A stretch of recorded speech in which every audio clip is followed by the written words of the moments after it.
At number 10, we have the Houris. What are the Houris anyways? Well, they're described as beautiful maidens who await devout Muslims in paradise. There are numerous references to the Houris in the Quran, describing them as purified wives and spotless virgins. And according to Encyclopedia Britannica, some scholars actually give the Houris a metaphoric interpretation. It also has been suggested that the Prophet Muhammad actually reinterpreted angels that he saw in pictures of Christian paradise as being Houris. Moving on to number 9, we gotta look at Buraq next. Buraq is a creature in Islamic tradition that is said to be a mode of transportation for certain prophets. Most notably in the Hadith, we see accounts about the Isra and Miraj, and they state that Buraq carried the Islamic prophet Muhammad from Mecca to Jerusalem and up into the heavens and back in the same night. Now, Buraq is described as a white animal, half mule, half donkey, with wings on its sides, and the word Buraq actually translates to lightning or bright. Number 8 brings us to angels, and these are perhaps the most common supernatural creatures mentioned in Islam. And angels are real created beings, but are generally invisible like most others. They are not divine or semi-divine. Also, they aren't to be worshipped at all. They're just created beings. And angels, by nature, they submit to God and carry out his command without any question. Whatever God says to do, they just do it. And just to give you an example of the size of the angels, well, Jibril, also known as Gabriel, is the greatest angel, and he's said to have over 600 wings, and his height stretches from heaven to earth, and he can move faster than the speed of light, as all the angels can. As a matter of fact, angels are made out of light according to the religion of Islam. Marid comes in next at number 7. The Marid are considered the most powerful tribe of jinn, and the word Marid actually means rebellious. They are the classical genie-looking figures that we would see in movies and stories like Aladdin, you know, when they rub the lamp and the genie pops out to grant any wish that the person may have. And just like we've seen in pop culture depictions, well, Marid, they can change their shape, and they're said to have a lot of pride, and they want to show off to people a lot. Number 6 brings us to the Ifrit. And now these are a powerful type of jinn and are only mentioned once in the entire Quran. And in Islamic scriptures, the term Ifrit is always followed by the expression of the jinn. So we see that it's a type or class of jinn. The Ifrit are a very strong and cunning type of jinn, and they emerge as smoke from the ground, and they form into large winged demon-looking creatures that actually are said to bleed fire. They dwell in the underworld, which is a place of punishment for those that do evil. Ghouls are up next. A ghoul is a demonic creature that is said to inhabit burial grounds as well as other deserted and abandoned places. In ancient Arabic folklore, ghouls are a very evil class of jinn, and they were said to be the offspring of Iblis, also known as Satan, which, by the way, I'm going to talk about a little bit later in this episode. Ghouls are capable of changing form, but you can always spot one of them if you look for this specific sign. Well, they actually have hooves like donkeys, and they aren't able to change that aspect of their figure. Ghouls, they roam the desert like I mentioned, and they often disguise themselves as attractive women that try to lure people away, and if they're successful, they actually go and eat them. According to the Hadith, an effective method of banishing ghouls is to recite lines from the Quran. Next up, I want to talk about the Shik and Nasnas. Shik is a lower form of jinn. It's sort of like a half creature or like half formed, and so they look very odd, and they apparently go after unsuspecting travelers. And you know, the interesting thing is that it's said that the Shik, they're able to mate with humans. And if they do, well, their offspring is known as a Nasnas, which look very similar to the Shik. Well, they're half Shik, half human. And these Nasnas, it's said that they originate from the Hadramaut region of Yemen. Some nests are described as having wings like a bat. Number 3, I had to include the Quran on this list. Now, the word in Arabic literally means constant companion. And Muslims believe that Allah assigned the Quran to accompany every single human being that has been born and that will be born and that is currently living on this planet right now. The Quran push a person to do evil and disobey God's commands. So, just to clarify one thing, the Quran, they're believed to incite humans to do evil through suggestions, but they can actually become good. And this has a lot to do with the good deeds of humans that influence the Quran. For example, it is said that the Quran of the Prophet Muhammad actually became a Muslim. However, it is uncertain whether or not any other Quran besides those of the Prophet Muhammad actually have become Muslims or become good Quran. Either way, we have 2 more creatures to look at. And number 2 leads us to the Dabba, also known as the beast of the earth. Before the end of time, there's going to be a beast that will come out from the earth. And this beast will tell the world to recognize Allah as the only God that exists. Now, the beast will wear what is known as the Ring of Solomon and carry the rod of Moses.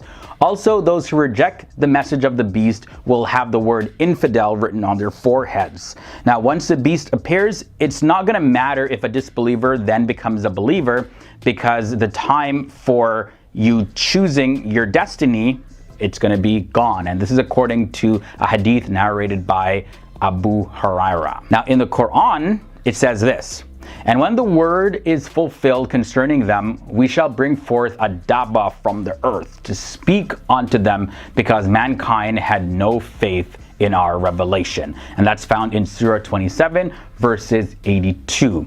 So this beast, by the way, is actually going to audibly speak to people. That's going to be a big surprise. And number 1 leads us to Iblis. Like I mentioned, Iblis was coming up in this episode.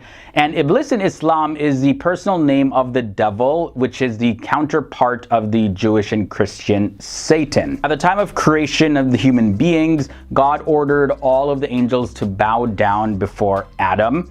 But Iblis was living amongst the angels and he refused to bow down because he was made of fire. He's, by the way, a jinn in Islam, not an angel. So he's made of fire and he was like, "No, I'm not bowing down to somebody that is not superior to me. I'm sorry." And because he acted so prideful and disobeyed a clear command of God, God threw Iblis out of heaven, and that was his punishment. But his ultimate punishment is postponed until the day of judgment. And Iblis, who became the ruler of the jinn, referred to as the shaitan, tempt people to do evil and has become the ultimate enemy of all of humankind. Starting at number 10, we have the jinns. According to Islamic theology, jinn are invisible entities who roamed the earth before Adam, the first human being, was created. Now, they were created by God out of a mixture of fire or smokeless fire. There are many types of jinn, including those that can shapeshift, those that can fly, as well as ones that can resemble animals. And now it's been said that the jinn can see us, but we can't see them. And sometimes your pets can see them, so they start acting really strange, and they'd be staring at something, and you're like, what are you looking at? Having no idea that they can see a jinn. Now, what makes this even scarier is that sometimes jinn, depending on how they feel that day, can call out to you, and they can sound like one of your relatives or close friends. Then there's the recording angels. Karaman Ketibin, or the recording angels, are also another pretty scary thing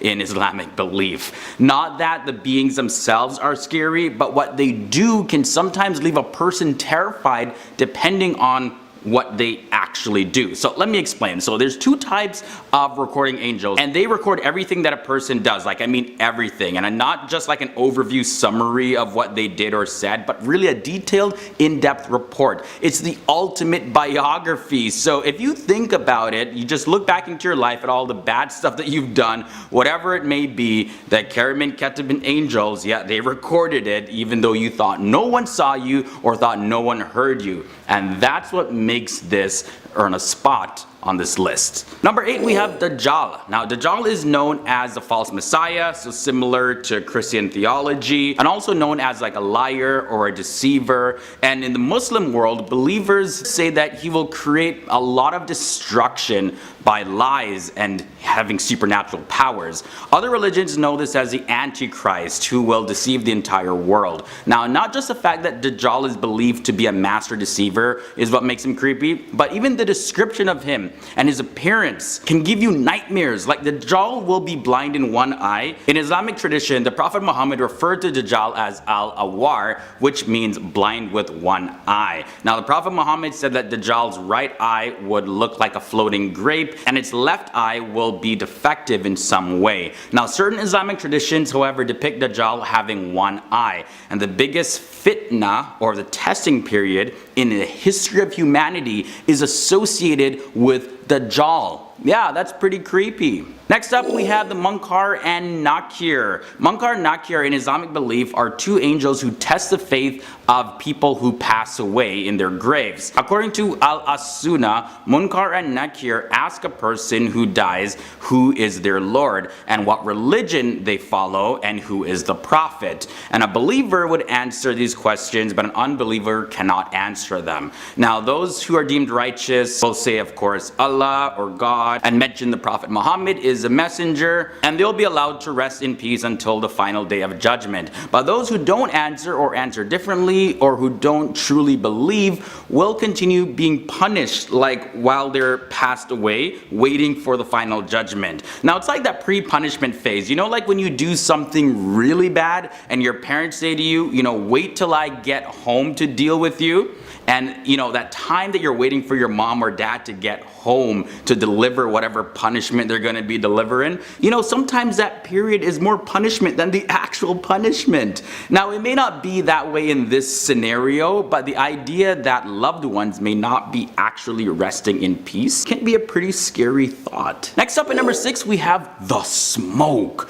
Okay, so among the major signs mentioned by the Prophet Muhammad is the smoke. And Muslims believe that God refers to this event in the Quran saying this: "Then wait you for the day when the sky will bring forth a visible smoke covering the people. This will be a painful torment." And that's in the Quran, Surah 44, verses 10 to 11. There's also a hadith where the Prophet Muhammad said, "Verily, your Lord has warned you concerning 3 matters. The smoke that overtakes the believer like a cold and overtakes the disbeliever and makes him swollen until it comes out of his ears." So just imagine for a moment, it's all pitch black, you can't see anything, and you're coughing, you're not able to breathe properly, and your body starts swelling up, and you're in so much pain, and you can't make it stop. Very creepy. Halfway into number 5, we have earthquakes. So we all know the effects that an earthquake can have, and what makes them so destructive is that no matter what structure you've built on land, it's no match for an earthquake. It definitely will collapse. Not to mention that earthquakes in large bodies of water are known to cause tsunamis.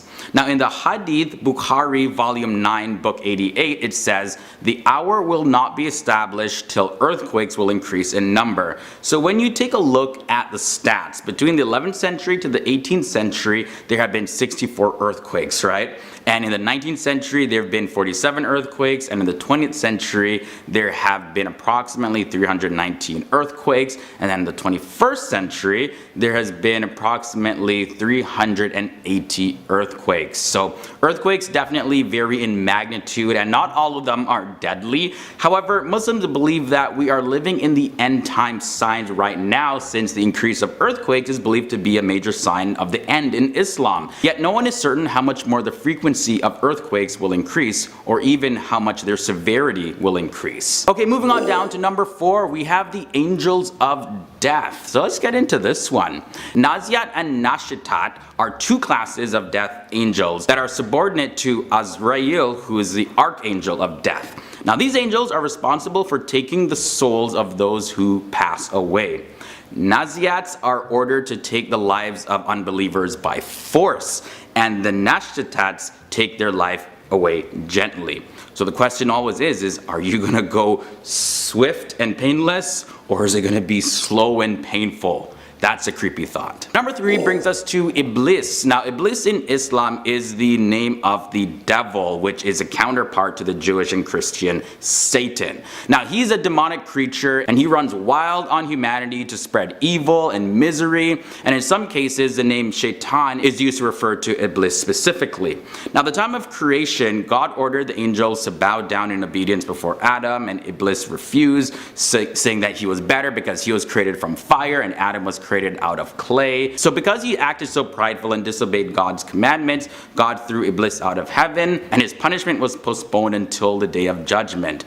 And Iblis, who became the ruler of the jinn and also became a jinn himself, he tempts people to do evil. And according to some Islamic beliefs, apparently only animals like donkeys can see Iblis, and Iblis sometimes appear as a human form to carry out certain tasks like recruiting other followers. So yeah, you may run into someone on the street and could be the devil. Number 2 is jinn possession. So I spoke about jinn before, right, in this episode. Now, it's one thing to see a jinn and to hear one, but it's another thing to be under the control of one. Now, not all jinn are evil according to popular Islamic belief. However, the scariest thing about the jinn who are evil is that they can actually possess human beings. Oftentimes, people who are possessed by jinns may not necessarily be in a whole lot of pain or look like how people look in the movies. However, individuals may get super angry or feel like they're forced to act in a certain way without being able to stop themselves. So exorcisms gotta happen. You gotta go through that whole process, and some possessions definitely are very violent, where people's eye colors change and other physical changes happen in their body. Definitely creepy. And the final scariest thing in the religion of Islam is hell, or Jahannam, is the ultimate punishment for non-believers. After the disbeliever is no longer under the punishment of Munkar and Nakir, their punishment will then continue in hell. But this time, they'll be alive and fully able to experience their punishment. Hell is described as being extremely boiling hot, and the suffering will continue for disbelievers as long as God sees fit. And it's said that despite the intense physical pain experienced in hell, the worst of all the torments is people's separation from God. We have fingerprints coming up at number 10, and that passage goes as follows: their skins will bear witness against them so as to what they have been doing. And that's found in Surah 41 verses 21 of the Quran. So of course we can see in our world that the fingerprint system is being used currently when people travel through borders. Well, there's not much traveling through borders right now given the whole self-isolation thing, as well as it's used in criminal investigations. So Muslims see this and say, well, yeah, the fingerprints testify against them, so this is a fulfillment of that prophecy. Next up at number 9, we have the establishment of Israel. So this one is pretty interesting. And this passage goes as follows: and after him we said to the children of Israel, dwell ye in the promised land, and when the time of the promise of the latter days come, we shall bring you together out of various people. And we currently now have the established nation of Israel. While a lot of people don't consider Israel to be a country, it still is recognized as a legitimate country by nations like the United States. As well as there are various groups of Jewish people who live in the current land of Israel. So for Muslims, this is evidence, especially at the part in the passage that says, we shall bring you together out of various people. The prophecy at number 8 that's been fulfilled in the Quran according to Muslims is the new transportation systems. There's a verse in the Quran that says, and when the she camels 10 months pregnant are abandoned. There's another verse that says, and he has created horses and mules and asses that you may ride them, and as a source of beauty, and he will create what you do not yet know. So of course those were used as methods of transportation back in the day, but currently now it just couldn't even enter into the mind of people back then that we would have the kind of transport systems that we do now, like trains and cars. I mean, and the list goes on. What are there? There's bicycles, there's skateboards. Well, they probably had their own version of skateboards back then because they did have wheels and carriages. Jetpacks, we have jetpacks. And as a matter of fact, you know, while we're on the topic of animals as a means of transportation back in those days, there was also a prophecy in the Quran that spoke about zoos. In Surah 81 it says, and when the wild beasts are gathered together. So Muslims look at the modern day zoos that we have, where we have different wild animals and all of that, in a mini version of their habitat, and we can just go and we can look at them in cages or in aquariums, whatever it may be. We collect animals in zoos. We collect animals in zoos altogether. The prophecy number 6 is also modern communication systems. Surah 81 says, and when various people are brought together. So we have all kinds of various transport systems where we can, come together really quickly. And we also have communication systems like cell phones, satellite systems, the internet, all of that. We can actually come together right now. And, especially now we're in self-isolation, quarantine, and all that stuff. We can still have Zoom calls with people. Like, I'm still making these videos in self-isolation headquarters, aka my bedroom. I don't know why I always say it like that. And you guys are seeing it from wherever you are. So again, Muslims see this as a fulfillment of that prophecy because, people are being brought together from all around the world. At number 5, we have flying and air traffic systems. So we talked about transport systems, we talked about communication systems, but there's a specific verse in the Quran, Surah 51, and by the heaven full of tracks. Ooh!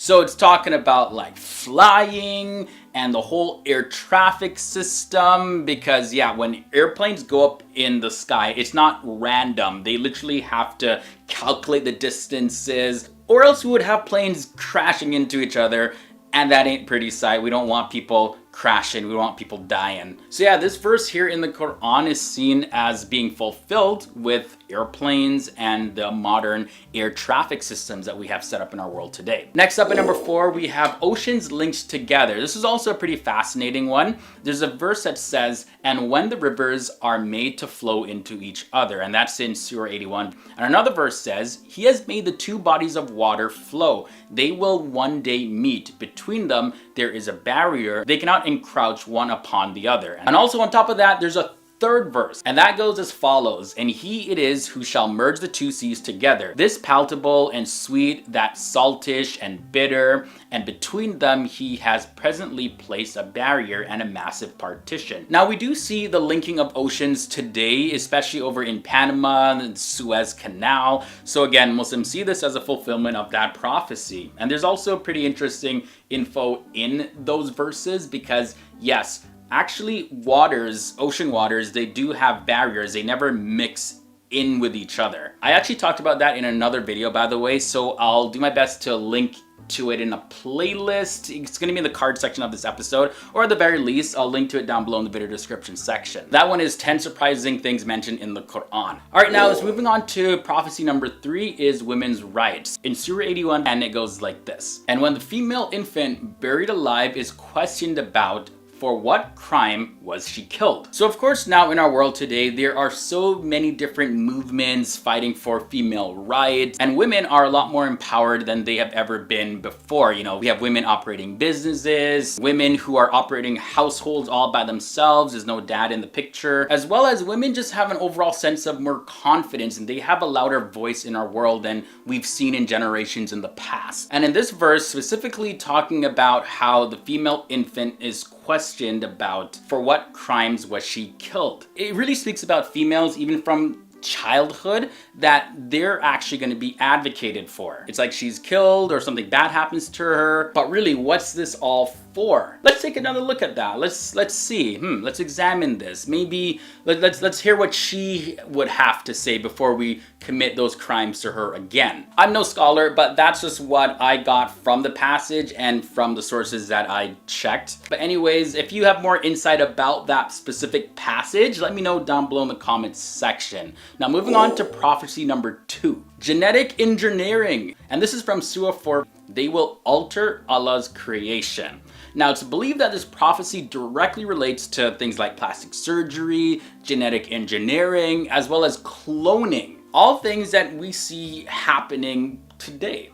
Kind of makes you think, what else are they doing? There's a lot of conspiracy theories too about like all these vaccinations and everything happening, just like altering our human state. That's a whole nother topic for a whole nother video. I'm not gonna get into that right now. I do have one more prophecy though. It is a prophecy about pollution. And specifically in the Quran, Surah 30, it says this, and I quote, "Corruption has spread on land and sea because of what man's hand have wrought." So we see things like fumes that are spit out of the chimneys from different factories, chemical as well as nuclear waste being dumped everywhere. There's a lot of pollution, especially in cities with a lot of traffic. And you know, we're just punching holes in the Earth's ozone layer with all the pollution that we're spitting out on land, on sea, in the air, everywhere. At least now though, in self-isolation, there's not many cars on the road, and a lot of companies have shut down. So like, we're not putting out a lot of pollution as we used to. So let's just hope it kind of stays that way, or maybe we look for other ways so that we don't pollute and destroy the earth, because again, we do share the planet.